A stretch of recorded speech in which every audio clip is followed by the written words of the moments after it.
Boa noite. Hoje vamos falar das testemunhas de Jeová.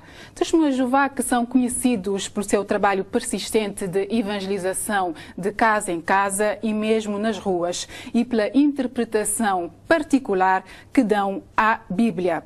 Os testemunhas de Jeová, por exemplo, têm práticas e regras que suscitam muitas polémicas da parte das outras religiões e mesmo da sociedade civil. Por exemplo, não servem nas fileiras das Forças Armadas, não votam, não festejam aniversários de casamento, celebram a morte de Jesus e não o nascimento de Jesus, não aceitam transfusão sanguínea, não cantam o hino nacional, entre outras regras. Para esclarecer algumas teorias e regras das testemunhas de Jeová, convidamos Vijay Barros, que pertence à congregação aqui na Ilha de Santiago. Boa noite. Boa noite. E obrigada pela disponibilidade. Para já perguntamos, a partir de quando as testemunhas de Jeová chegaram a Cabo Verde? Porque a doutrina surgiu na década de 1870 nos Estados Unidos, fundada por Charles Russell, e em Cabo Verde, quando chegou? Em primeiro lugar, nós queremos agradecer esta oportunidade de poder esclarecer quem são as testemunhas de Jeová, no que é que nós acreditamos e aquilo que nós fazemos. A nossa atividade chegou a Cabo Verde no ano 1958. Foi nessa altura que um senhor recebeu publicações bíblicas publicadas pelas testemunhas de Jeová, talvez chegadas a Cabo Verde por meio de um imigrante, e ele, quando as leu, acompanhada do seu exemplar da Bíblia, teve a certeza de que havia encontrado a verdade. E ele ficou tão empolgado com aquilo que havia lido que tentou compartilhar com outros, nomeadamente com um velho amigo seu. Então, os dois fizeram uma assinatura, pedindo revistas à Sentinela, que é a revista oficial das Testemunhas de Jeová, bem como a revista Despertai. A partir daí começaram a ler, entenderam melhor aquilo que as Escrituras ensinavam e desde logo perceberam o que é que significa ser testemunha de Jeová. Porque uma testemunha é aquela que fala em defesa de outro. Portanto, eles começaram logo a falar a verdade a respeito de Jeová, Deus. Portanto, os testemunhas de Jeová são uma religião ou uma seita, como dizem certos observadores? Ora, a questão que está a levantar é realmente muito interessante, porque, na verdade, se formos analisar qual é a definição de seita, podemos entender que uma seita é aquela que se origina de uma outra religião, um grupo que se separa de uma outra religião. Isto leva-nos à seguinte pergunta: quando é que surgiram as testemunhas de Jeová? As testemunhas de Jeová surgiram na sequência de se terem separado de outra religião ou não? Bem, aquilo que a Bíblia ensina sobre as testemunhas de Jeová é muito interessante, porque se formos ver, a Bíblia, quando fala sobre servos de Deus do passado, por exemplo, eu cito o texto de Isaías 43, 10 a 12, quando Deus referiu-se aos seus servos, é curioso que ele os chamou de minhas testemunhas. Em outra passagem bíblica, em Hebreus capítulo 12, versículo 1, quando a Bíblia fala sobre servos de Deus do passado, desde Abel, o segundo filho de Eva, desde Noé, Enoque, Abrão, Moisés, a Bíblia o chama de nuvem de testemunhas. Mas não respondeu à minha pergunta. Considera-se que as testemunhas de Jeová são religião ou seita? Eu estou precisamente a tentar chegar lá. Gostaria que resumisse, porque senão, para podermos chegar a questões mais práticas. Ora bem, a partir deste momento que eu já mencionei das citações bíblicas, mais tarde encontramos a citação em referência a Jesus Cristo, chamando de testemunha fiel e verdadeira. Portanto, as testemunhas de Jeová sempre existiram. Agora, como grupo, passaram a existir da data que mencionou, 1870. É verdade que algumas pessoas que hoje são testemunhas de Jeová antes pertenciam a outras religiões. Mas mais tarde, como é o caso do vosso fundador. Mais tarde, quando começaram a ler a Bíblia e a entender melhor as Escrituras, então decidiram tornar-se testemunhas de Jeová. Mas é bom salientar que as testemunhas de Jeová não saíram de uma outra religião. As pessoas começaram a ler, a entender melhor as Escrituras e tomaram a decisão de tornarem-se testemunhas de Jeová. As testemunhas de Jeová dizem ser a restauração do verdadeiro cristianismo. Como assim? Quer dizer que as outras religiões não são verdadeiras? Bom, religiões cristãs, estou a referir. Aquilo que as testemunhas de Jeová têm feito e vem ajudando muitas pessoas a fazer é entender aquilo que a Bíblia ensina. E nós acreditamos que a norma para o verdadeiro cristianismo está nas Escrituras. Portanto, nós estudamos a Bíblia e tentamos fazer exatamente aquilo que está nas Escrituras.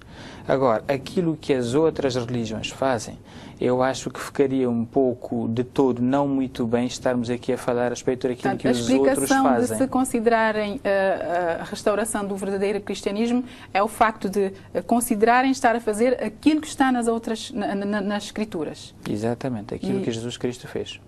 Por que razão nas mensagens que as testemunhas de Jeová transmitem de porta em porta, de casa em casa, falam sempre no tal paraíso terrestre, contrariamente às outras religiões que falam no paraíso celeste, portanto, o céu? Ora, nós frisamos muito esta questão, porque, como já lhe disse, antes de uma pessoa tornar-se testemunha de Jeová, ela precisa conhecer bem as Escrituras. E as Escrituras falam precisamente na esperança de um paraíso na terra. O Salmo 37, 29, fala sobre os justos possuírem a terra e não o céu. Quando Deus criou Adão e Eva, Ele os colocou num paraíso, mas foi aqui na terra, não no céu. Portanto, a palavra paraíso significa o quê? Jardim. Jardim tem o quê? Árvores, não é? Portanto, árvores no céu, um jardim no céu. Portanto, logicamente a Bíblia fala sobre a esperança terrestre, um paraíso na terra e não no céu. As testemunhas de Jeová são divididos em dois grupos. Portanto, os 144 mil ungidos, né? E a grande multidão. Como assim? Há a divisão não sei qual é o termo, há a divisão de grupos dentro das testemunhas de Jeová, uns mais perfeitos, outros não. Não sei como é que se explica esta parte. Ora, a Bíblia fala sobre realmente duas esperanças, não é? Contudo, aquilo que a Bíblia também ensina é que os servos de Deus devem ser um povo unido. O Senhor Jesus Cristo, em Mateus capítulo 23, versículo 8, se me permite, disse o seguinte: todos vós sois irmãos. Portanto, não importa qual é a diferença de esperança, todos nós somos irmãos. É bom salientar que não há nenhuma diferença, quer dizer, uma separação entre uma classe clerical e a outra, portanto, a classe leiga. Todos somos testemunhas de Jeová e todos fazemos o mesmo trabalho. Contudo, a Bíblia fala sobre aqueles que irão viver no paraíso no futuro na terra. E em Revelação fala sobre esses como sendo a grande multidão. Portanto, aqueles que vão sobreviver à destruição no Armagedon. E a Bíblia fala também em Revelação, no capítulo 14, versículos 1 e versículo 3, sobre os 144 mil. Esses farão parte do governo de Deus. Até se formos ver, é fácil compreender isso. Como é que uma testemunha de Jeová sabe se pertence aos 144 mil ungidos ou à grande multidão? Só para terminar, é fácil de perceber isso. Por exemplo, há uma classe que governa e o restante são os súditos. Portanto, os 144 mil vão para o céu reinar com Jesus, assim aqueles como que governam vão para o céu, portanto, são os 144 mil ungidos. Assim como está na Revelação 5, 9 e 10. E os outros hão de contentar-se com o paraíso terrestre, é isso? Mas não é por causa dos 144 mil terem sido mais fiéis ou mais leais a Deus. Simplesmente uma diferença de esperança. E esta diferença de esperança não é escolhida pela pessoa. Quer dizer, não sou eu que decido se quero viver no paraíso na terra ou não. A escolha é feita por Jeová Deus. Portanto, aqueles que forem escolhidos, é o que está na Bíblia, por isso é que se diz que são ungidos, que significa escolhidos, são escolhidos por Deus, é que irão reinar no céu. Não é porque a pessoa escolhe por mérito próprio. Quem é Deus para os testemunhas de Jeová? Ora, as Escrituras em Revelação capítulo 4, versículo 11, descrevem o Deus verdadeiro como sendo o Criador, aquele que fez todas as coisas. E a Revelação também dizia, no capítulo 4, versículo 11, que Ele merece toda a glória e todo o louvor. Portanto, nós, como sendo suas criaturas, temos o dever, a obrigação de adorá-lo. E a Bíblia identifica esse Deus Criador pelo seu nome próprio. Em Êxodo capítulo 6, versículo 3, ele é identificado como sendo Jeová. E quem é Jesus Cristo? Como é que os testemunhos de Jeová interpretam a figura de Jesus Cristo? Assim como a Bíblia o faz. A Bíblia chama Jesus de Filho de Deus. Nas mais diversas partes, Jesus chamou a Deus de Pai. Portanto, ele próprio identificou-se como sendo o Filho de Deus. No entanto, os testemunhas de Jeová negam a Trindade, Pai, o Filho e o Espírito Santo. Quer explicar um pouco? Não são as testemunhas de Jeová que negam a Trindade. Nós acreditamos naquilo que a Bíblia diz. E a Bíblia, em parte alguma, menciona sequer a palavra Trindade. Por outro lado, veja, se Jesus chamou a Deus de Pai, ora, como é que ele e o Pai podem ser a mesma pessoa? Quando ele foi batizado no Rio Jordão, em Mateus 3, 17 e 18, menciona que houve uma voz que saiu do céu. E a voz disse, este é o meu filho. Portanto, se Jesus fosse Deus e Jesus estava na terra sendo batizado, de quem era aquela voz? Portanto, a Bíblia menciona claramente que há Jeová, o Deus Pai, e há Jesus Cristo, que é o Filho de Deus. Portanto, por recusar a existência da Trindade, os testemunhas de Jeová não batizam em nome do Pai, do Filho e do Espírito Santo, não é? Bom, as testemunhas de Jeová, como disse, fazem aquilo que a Bíblia diz. Portanto, a Trindade não é um ensino apoiado pela Bíblia. Em parte alguma esta palavra aparece na Bíblia. De modo que o batismo realizado pelas testemunhas de Jeová ocorre da seguinte forma. A pessoa primeiro tem que aprender a verdade da Bíblia. E quando ela aprende a verdade da Bíblia, por meio de estudo regular, sistemático da Bíblia, ela aprende a verdade sobre Deus, sobre Jeová, o Pai. Portanto, para perceber qual é a sua posição, qual é a sua autoridade. E a pessoa reconhece o papel que Jeová desempenha na sua vida. A pessoa também reconhece o papel desempenhado por Jesus. Mas não é que na hora do batismo alguém vai dizer, olha, você vai ser batizado em nome do Pai, do Filho e do Espírito Santo. Isto não acontece porque a pessoa antes estuda a Bíblia e tem que reconhecer os papéis desempenhados, quer por Jeová, quer por Jesus. Mas pode reconhecer que a interpretação que as testemunhas de Jeová dão à Bíblia suscita polémica, nomeadamente da parte da religião católica e outras religiões evangélicas. Portanto, consideram que as testemunhas de Jeová têm uma interpretação muito particular, muito sua da Bíblia, que diverge muito das outras interpretações. O método que as testemunhas de Jeová usam para interpretar a Bíblia é deixar que a Bíblia interprete a si mesma. Por exemplo, nós procuramos um assunto, buscamos as referências bíblicas sobre aquele assunto, depois chegamos a uma conclusão. Mas é a Bíblia a explicar a Bíblia. Há quem considere que as testemunhas de Jeová reinventaram partes da Bíblia para explicar certas práticas e certas regras. Bom, de qualquer modo, acho que não seria de todo bonito estamos aqui a falar sobre aquilo que as pessoas pensam, não é? É verdade que nós estamos mais expostos pelo trabalho que realizamos. Nós pregamos de casa em casa e, portanto, contactamos muitas pessoas.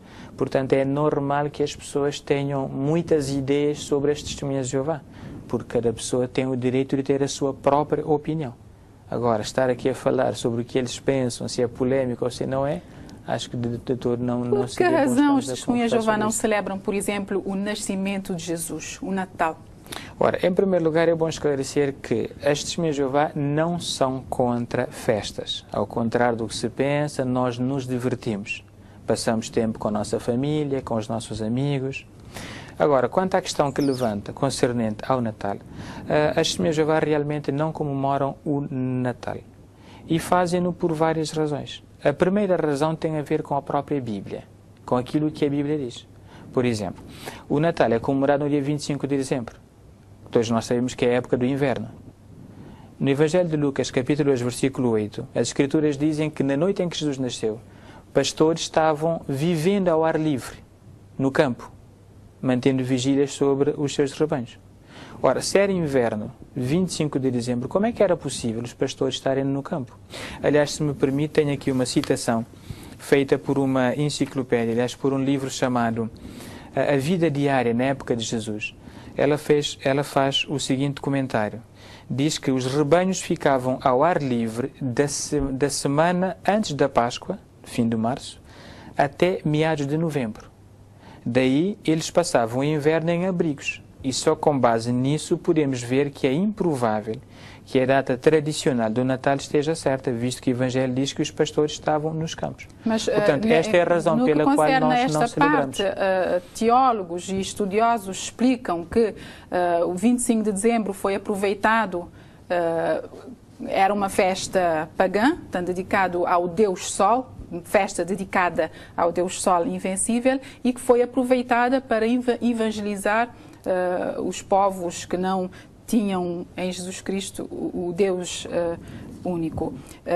Portanto, é um dado assente que 25 de dezembro era uma data pagã que depois foi aproveitada. Mesmo assim, as testemunhas de Jeová não aceitam festejar esta data. Ora, se é uma data que tem como origem pagã, como é que uma religião cristã poderia festejá-la? Mas celebram a morte de Jesus. Preferem celebrar a morte de Jesus e não a data, o 25 de dezembro, que é a data do nascimento. Né? Não é uma questão de preferir. Eu disse que é aquilo que a Bíblia diz. Em Lucas capítulo 2, versículo 19 e 20, quando Jesus instituiu a comemoração da sua morte, foi Ele mesmo quem disse: persistia em fazer isso em memória de mim. Por isso é que nós celebramos a sua morte. Se Ele dissesse a mesma coisa em relação ao seu nascimento, a coisa já seria diferente. Mas nós fazemos aquilo que a Bíblia diz. E em relação ao Natal, há bocado citou um comentário feito pela Enciclopédia Barça. Eu vou aqui citar pelo menos a Enciclopédia Americana, que diz que muitos eruditos acreditam que essa data foi escolhida para que o cristianismo fizesse mais sentido para os pagãos convertidos. Ora, por esta razão, por ter uma origem pagã, nós, as testemunhas, não celebramos o Natal. E não festejam também o aniversário de nascimento. Porquê?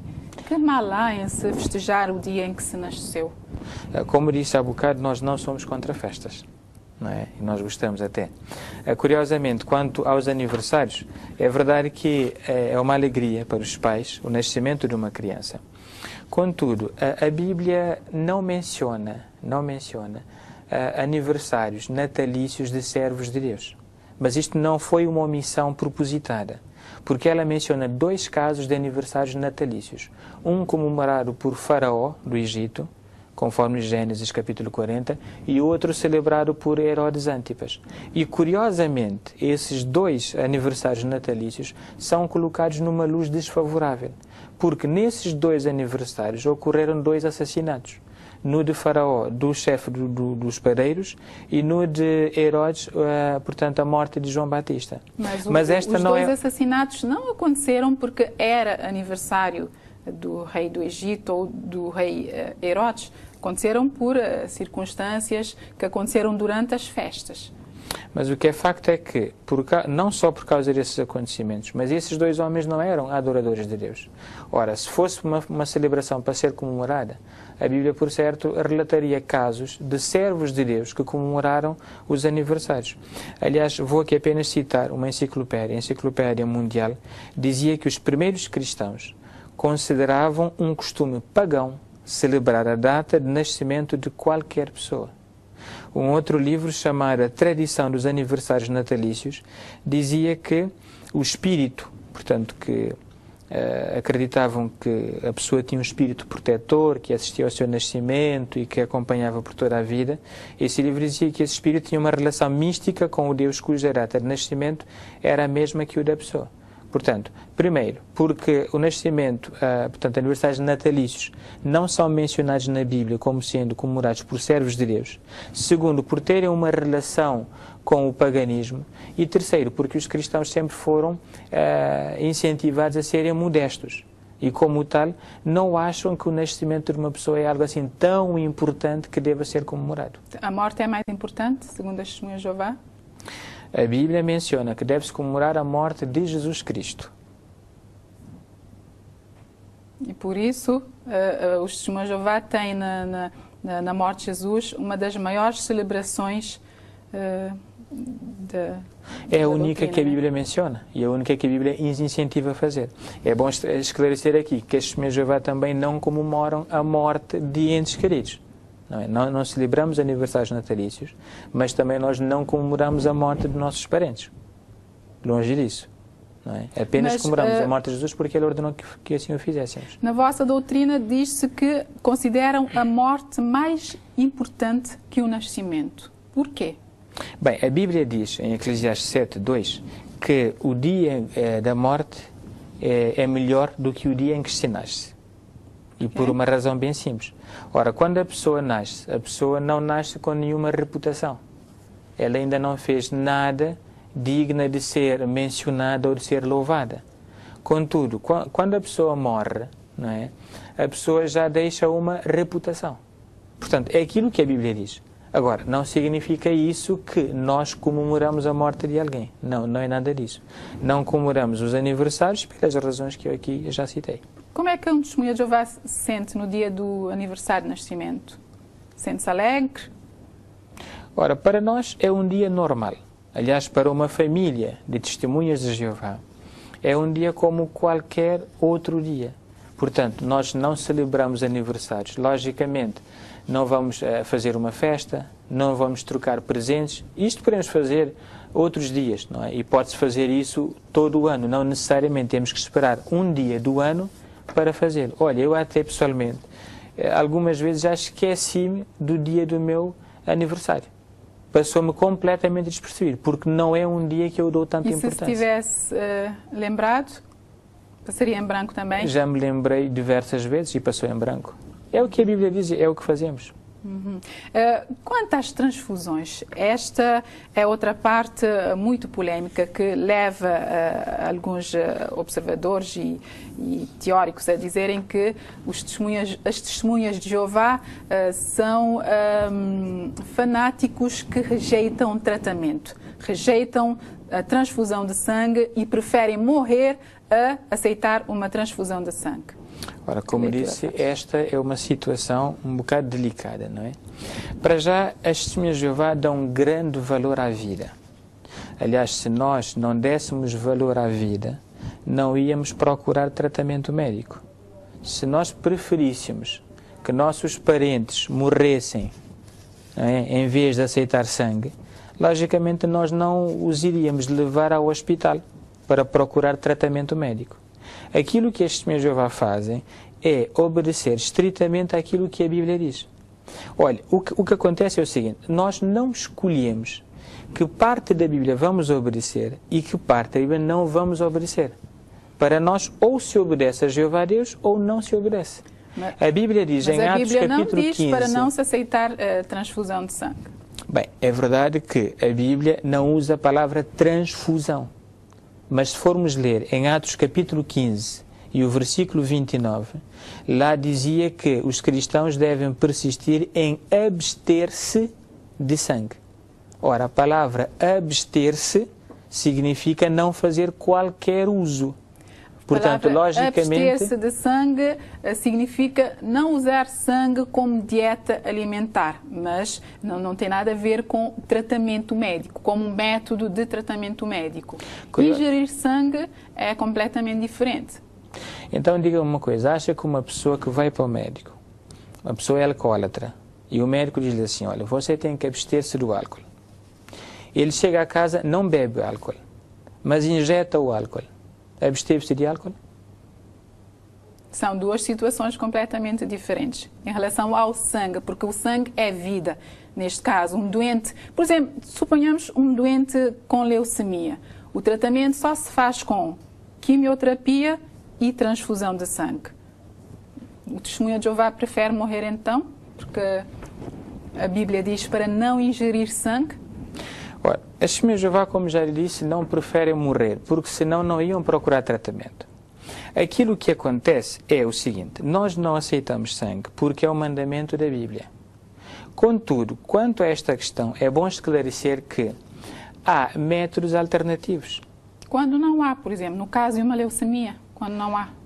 A nossa organização é capaz, por exemplo, neste país, neste momento, de, em menos de 24 horas, providenciar, por exemplo, eritropoetina, que é uma alternativa à transfusão de sangue. E é bom salientar, por exemplo, o comentário que algumas revistas fazem em relação ao tratamento sem sangue. Uma revista, por exemplo, em 2004, uma revista médica, disse o seguinte: muitas das técnicas desenvolvidas para pacientes testemunhas de Jeová, em breve se tornarão procedimentos padrão. E um outro artigo de 2010 dizia que a cirurgia sem sangue não deveria se limitar apenas às testemunhas de Jeová, mas fazer parte integral da parte cirúrgica básica. Portanto, não é, quer dizer, uma invenção das testemunhas de Jeová, não é, digamos, uma crença que elas inventaram. Está nas Escrituras e nós obedecemos aquilo que a Bíblia diz. Mas aí é que reside a polêmica, a interpretação sempre diferente, segundo os teólogos, que as testemunhas de Jeová dão às Escrituras. Bom, como disse, o método que nós usamos é a Bíblia, interpretar a Bíblia. Agora, aquilo que os outros dizem... Quer dizer que a interpretação dos outros é que está sempre errada? Acho que nesta questão seria melhor os outros dizerem o que é que pensam sobre isso. Mas nós não podemos afirmar que estão errados ou não, porque cada pessoa tem a sua própria ideia e tem o direito de ter a sua própria opinião. Mas nós acreditamos naquilo que está na Bíblia. Quando se lê abster-se de sangue, como é que se vai interpretar? É abster-se de sangue. Mudando de assunto, as testemunhas de Jeová não votam, não participam em atos políticos, por considerarem que todo o sistema político ou governamental tem a marca da besta ou da fera do Apocalipse, seja lá o que for. Onde é que fica a aplicação da cidadania? Os testemunhas de Jeová não se sentem frustrados por não participarem na decisão da vida do seu país? Ora, as testemunhas de Jeová, nós respeitamos muito o direito que todos têm de votar ou não. Nós não opomos quando alguém toma a decisão de votar. E nem também dizemos aos outros para não votarem. Alguém que não pertence às testemunhas de Jeová, isso quer dizer? E nem opomos quando os outros querem votar. Nós temos o maior respeito pelo ato eleitoral. A cidadania das testemunhas de Jeová, não há nenhuma outra organização religiosa que se interessa mais pela sociedade. Porque, repare, o trabalho que nós fazemos é contactar as pessoas de casa em casa. Nós vamos às casas das pessoas para compartilhar aquilo que sabemos sobre a Bíblia. E qual é o resultado que advém disso? Muitas pessoas que acabam por aceitar os ensinos da Bíblia tornam-se cidadãos melhores, não se envolvem nos males sociais e contribuem para uma sociedade produtiva. Agora, nós não participamos, de facto, nos assuntos políticos deste mundo, mais uma vez, tendo em conta aquilo que a Bíblia diz. Em João capítulo 15, versículo 19, Jesus disse que os seus seguidores não fariam parte do mundo. Aliás, o próprio Jesus, quando quiseram envolvê-lo na política para fazê-lo rei, por 2 vezes ele retirou-se, não aceitou. Outra interpretação da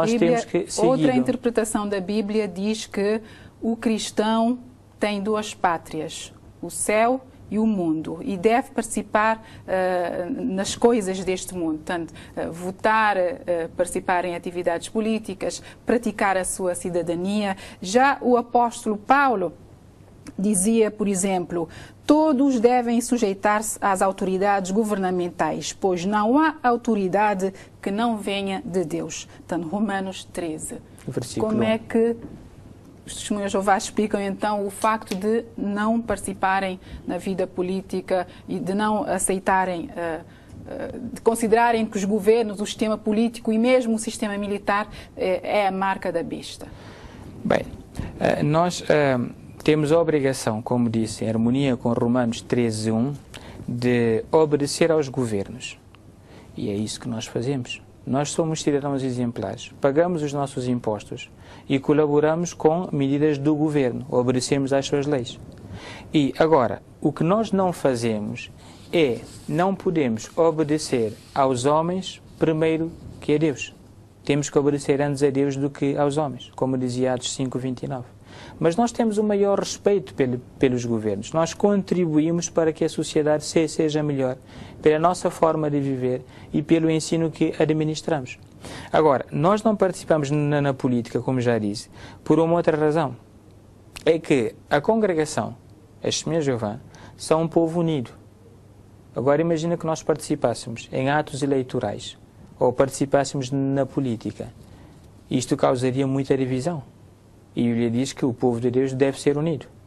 Uma outra razão é que nós ensinamos às pessoas que o reino de Deus... A Bíblia diz também que o povo de Deus tem compromissos terrestres, aqui na terra.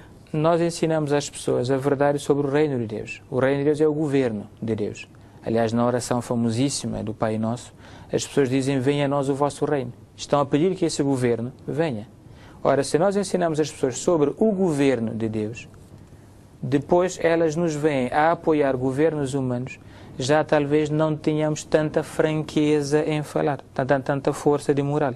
Mas há exemplos, há inúmeros exemplos de governos na Bíblia, portanto, de governantes, o rei Davi, Daniel e outros. Por que razão, então, há esta rejeição em relação à política, a governantes? É verdade que a Bíblia fala sobre o rei Davi, assim como fala de outros reis. Eles eram reis da nação de Israel. E a grande diferença é que eles foram escolhidos por Deus. Deus que os ungiu para reinarem sobre aquele povo, a nação de Israel, que era uma nação especial, porque era uma nação pertencente a Deus. Aquele governo tinha um objetivo. Mas, embora Davi fosse rei, todos reconheciam a Jeová Deus como sendo o rei soberano. Nós não participamos em eleições políticas, como já disse, pelas razões que mencionei. Contudo, nós temos o maior respeito pelos governos. Mas combatem formas de governo, todas as formas de governo. Porque... Bem, combater é uma palavra forte, não é? Se calhar aí, por dizer combater, estaríamos a opor-nos. Rejeitar. Não, nós aceitamos os governos. Tanto é, a única diferença é, para as testemunhas de Jeová, não importa se é o partido A ou se é o partido B quem está no poder. Nós obedecemos aos governos. Esta neutralidade satisfaz? As testemunhas de Jeová? Completamente, porque nos deixa de consciência tranquila, sabendo que estamos a obedecer ao mandamento deixado por Jesus, conforme exemplificado nas Escrituras. Não servem também no serviço militar? Porquê? Por considerarem que o exército faz parte do sistema político-governamental e é também a besta? Nós não servimos no exército basicamente por 3 razões. Primeiro, por obediência a Deus. Em Isaías 2 a 4, Deus disse que o seu povo não aprenderia mais a guerra. Nós temos que obedecê-lo. Então nós não podemos aprender a guerra. Em segundo, por obedecer a Jesus. Quando ele foi preso no jardim de Getsemane, o apóstolo Pedro puxou da espada e golpeou um servo. Jesus disse-lhe: devolve a espada ao seu lugar. Portanto, ele não aprova que os seus seguidores usem armas, ou que aprendam a usar uma arma. E em terceiro lugar, por causa do amor que temos ao próximo. A Bíblia diz que os seguidores de Jesus seriam identificados pelo amor uns pelos outros. Ora, se nós aprendêssemos a guerra e um dia fosse necessário que nós fôssemos para o campo de batalha, iríamos ter que lutar contra um irmão. E isto não seria prova de amor. Por essas razões, nós não prestamos serviço militar. Mas temos respeito por aquilo que o Exército faz. Simplesmente, nós não participamos desse modo. Aqui vejo uma contradição. A Testemunha de Jeová diz ter amor ao próximo. No entanto, quando um membro deixa as Testemunhas de Jeová, passa a não ser cumprimentado e é banido do convívio da congregação. Isto soa tanto quanto anticristão. Aparentemente. Ora, precisamos saber primeiro porque é que isso acontece. Mais uma vez, tendo em conta aquilo que a Bíblia diz. Porquê? Uma pessoa, antes de tornar-se testemunha de Jeová, ela aprende da Bíblia não só os ensinamentos básicos, mas também qual é a norma de conduta, qual deve ser o comportamento. E a pessoa sabe que há certos comportamentos que não coadunam com aquilo que ela aprendeu da Bíblia.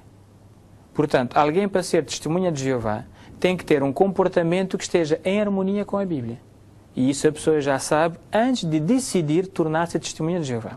Mas se porventura ela deixar de comportar assim como a Bíblia menciona, ela, pelo contrário, recebe ajuda para voltar a ter um comportamento em harmonia com a Bíblia. Quando ela recusa essa ajuda, ela não pode mais continuar como testemunha de Jeová.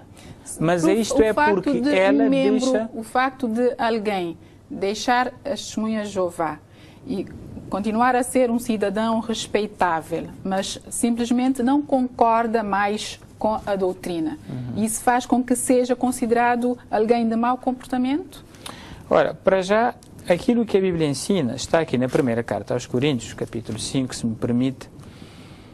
O apóstolo Paulo escreveu assim no capítulo 5, no versículo 11: mas eu vos escrevo agora para que cesseis de ter convivência com qualquer que se chame irmão que for fornicador, ou ganancioso, ou idólatra, enfim. E por fim, diz no versículo 13, removei o homem iníquo de entre vós. Ora, estamos a seguir aquilo que a Bíblia diz. Qual é o significado do homem iníquo? Aquilo que Alguém nós pode fazemos... deixar as testemunhas de Jeová, mas continuar a ter um bom comportamento, ser respeitável, ser amoroso com a família. Aí, por que razão, então, é erradicado, é banido simplesmente do convívio e não é cumprimentado sequer na rua? Aquilo que acontece quando a pessoa deixa de ser testemunha de Jeová, ela pode continuar a frequentar as reuniões, ela pode continuar a ler as publicações das testemunhas de Jeová, simplesmente para-se ter convivência com ela por basicamente 3 razões. Em primeiro lugar, porque aquilo que está em jogo é a lealdade a Jeová Deus. Foi Ele quem disse isso. E então nós temos que obedecê-lo. Em segundo lugar, está a preocupação que nós temos para manter a congregação de Deus limpa. Porque se a pessoa continuasse a comportar como quiser e continuar a fazer parte do povo de Deus, não haveria qualquer diferença. E em terceiro lugar, é por amor a essa própria pessoa. Porque se ela deixa de comportar-se como a Bíblia diz, mas entretanto ela continua a ser tratada como dantes, como é que ela sentirá que falhou e que precisa ter de novo a aprovação de Deus? Portanto, no fundo é por amor e afastada, como se tivesse uma doença contagiosa. Não, não é isso, porque a pessoa, por exemplo, vai ao salão do reino, senta-se onde quiser, senta-se ao lado de outras testemunhas de Jeová, e ela de vez em quando recebe visitas de testemunhas de Jeová que estão qualificadas para esse serviço, para ajudá-la a retornar ao povo de Deus. Portanto, ela não Se recusa? Se ela recusar, é uma decisão que ela tomou. Até porque quando a pessoa deixa de comportar em harmonia com aquilo que a Bíblia diz, digamos, é ela própria que está a afastar-se da congregação. Porque ela sabia que certos comportamentos não são aprovados pela Bíblia. Os testemunhas de Jeová, ou as testemunhas de Jeová, não sei qual as testemunhas de Jeová. As testemunhas de Jeová não cantam o hino nacional e não saúdam a bandeira nacional. Por quê? Nós temos o maior respeito pelo hino nacional e pela bandeira. Uma enciclopédia diz que a bandeira, assim como a cruz, também é sagrada. Portanto, a bandeira também pode ser incluída como um ato de adoração. E nós recebemos a obrigação de adorarmos apenas a Jeová Deus. Contudo, quando o hino nacional é cantado, quer seja ao pé de uma bandeira ou não, nós comportamos-nos com respeito. Respeitamos esse momento. Por exemplo, se for numa escola, as crianças são, portanto, exortadas a levantarem-se para cantar o hino nacional. Está lá uma criança que é testemunha de Jeová, ela também se levanta, em sinal de respeito. Só não participa num ato em si, porque consideramos ser um ato de adoração à pátria.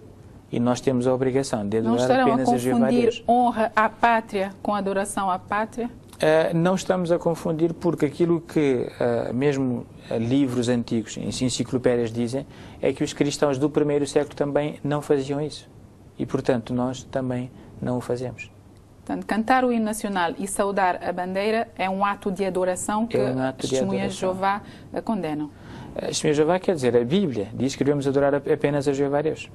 Portanto, nós não só não adoramos a bandeira ou o hino nacional, como também não adoramos qualquer outra coisa a não ser Jeová Deus. Que mal há em honrar os símbolos nacionais? Ora, é verdade que cada pessoa tem a sua própria opinião, não é? Mas as testemunhas de Jeová, de acordo com a Bíblia, esta é a nossa posição. Nós não, por exemplo, queimamos uma bandeira, rasgamos uma bandeira. Nós respeitamos aqueles que querem honrar a bandeira, querem usá-lo, mas nós decidimos não fazê-lo, porque a Bíblia diz que é um ato de adoração e adoramos apenas a Jeová. Os vossos responsáveis não usam títulos honoríficos, por exemplo, padre, pastor. Como é que se designam entre si, então, em termos de hierarquia? Ora, Jesus Cristo disse em Mateus, no capítulo 23, que, há bocado eu citei o versículo 8, dizia: todos vós sois irmãos. E no versículo 10 ele disse: não sejais chamados de líderes, pois o vosso líder é um só, o Cristo. Portanto, a Testemunha de Jeová não tem qualquer líder humano. O nosso líder é Jesus Cristo.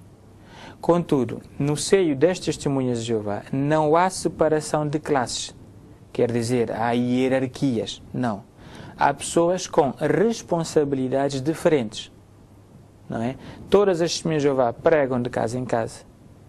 E todas as Testemunhas de Jeová ensinam a Bíblia a outros. Mas alguém que prega no Salão do Reino, como é chamado o vosso local de culto, digamos assim, como é designado? Sim, entre as Testemunhas de Jeová há pessoas que com responsabilidades de ensino. E esses são chamados de anciãos, que é um termo também usado na Bíblia. Aliás, em Atos, no capítulo 28, fala-se precisamente sobre esses anciãos. Mas eles não são considerados, aliás, não se consideram superiores aos demais, nem são considerados superiores pelos demais. Têm simplesmente responsabilidades diferentes. Eles ensinam, eles ajudam a proteger o rebanho de perigos espirituais, mas também dão treinamento ao rebanho no que tange ao trabalho de pregação em si, que é a principal responsabilidade de uma Testemunha de Jeová. A mulher está proibida de dirigir uma reunião no Salão do Reino. Por quê? Numa época em que se fala tanto de igualdade de género, qual é a razão desta regra? Ora, a Bíblia diz também que a responsabilidade de ensinar na congregação cristã cabe aos homens. É o que está na Bíblia. Porque Deus determinou assim. A mulher não tem capacidade para ensinar? Mas as mulheres testemunhas de Jeová ensinam, e ensinam muito bem. Por exemplo, quando você vê as testemunhas de Jeová a pregar de casa em casa, vê tanto homens como mulheres. Mas não no Salão do Reino. E aquilo que as testemunhas de Jeová estão a fazer, as senhoras, é pregar, é ensinar. Dão estudos bíblicos. No Salão do Reino também participam. Por exemplo, quando há partes em que a assistência pode comentar, as mulheres também participam. Mas não dirigem. Há também uma reunião chamada Escola do Ministério Teocrático, em que as mulheres têm a oportunidade de apresentar as suas partes, chamadas designações. Quem frequenta o Salão do Reino sabe que as mulheres têm parte também em apresentar ensino, mas, claro, debaixo da supervisão de um homem qualificado. Porque as mulheres são menos capazes? Se fossem menos capazes, as mulheres não pregariam, nem fariam tudo aquilo que eu mencionei aqui. As testemunhas de Jeová oram em nome de Jesus? É o mandamento da Bíblia. Em João capítulo 14, versículo 6, ele disse: ninguém vem ao Pai senão por mim. Ele ensinou-nos a fazer isso e é o que fazemos. Dizem também que quando o ser humano morre, a alma também morre. É isso? Porque a alma não é imortal, contrariamente àquilo que dizem as outras religiões. Bem, não é um conceito inventado pelas testemunhas de Jeová. É aquilo que a Bíblia diz. Em Ezequiel capítulo 18, versículo 4, diz claramente: a alma que pecar, ela é que morrerá. Também em Eclesiastes 9, 5, diz que os mortos não estão cônscios de absolutamente nada. Portanto, a ideia de imortalidade da alma não se origina da Bíblia. Aliás, veja, se há uma alma imortal, significa que essa imortalidade cabe a todos, não é? Agora, acha correto Deus dar imortalidade a todos? Portanto, a Bíblia não fala na imortalidade da alma. Quem merece a imortalidade, então? A Bíblia não fala na imortalidade da alma. A Bíblia fala, assim, na esperança de vida eterna. Para aqueles que obedecerem a Jeová, cumprirem os seus preceitos na Bíblia, poderão ter vida eterna na terra. Como é que as testemunhas de Jeová encaram a morte? Nós encaramos a morte por aquilo que ela é o fim da vida. Aquilo que a Bíblia menciona é que quando alguém morre, ela deixa de manter os seus sentidos. Por exemplo, lembro-me agora de João capítulo 11, quando Jesus falou sobre a morte de Lázaro, ele disse: Lázaro, nosso amigo, foi descansar. Portanto, a morte, a pessoa simplesmente deixa de sentir, ela para de sofrer e já não tem qualquer existência consciente. Bem, obrigada, Vijay Barros, pelos esclarecimentos em relação à interpretação que as testemunhas de Jeová dá à Bíblia e também em relação a determinadas práticas que suscitam polémica da parte da sociedade e também das outras religiões. Agradecemos a disponibilidade. Nós agradecemos, e só para concluir, estas questões que levantou foram aqui respondidas em grande parte graças ao nosso site oficial. Portanto, se alguém quiser saber mais sobre as testemunhas de Jeová, para além de aceitar uma visita que elas fazem, também pode consultar o site oficial, que é www.jw.org, e poderão ter mais informações. Muito obrigada. Agradecemos também. Boa noite. Boa noite. Muito boa noite também ao estimado telespectador e agradecemos o facto de terem acompanhado esta conversa e terem procurado entender melhor as explicações, as interpretações que as testemunhas de Jeová dão à Bíblia e também algumas práticas no seio da doutrina. Continuação de muito boa noite.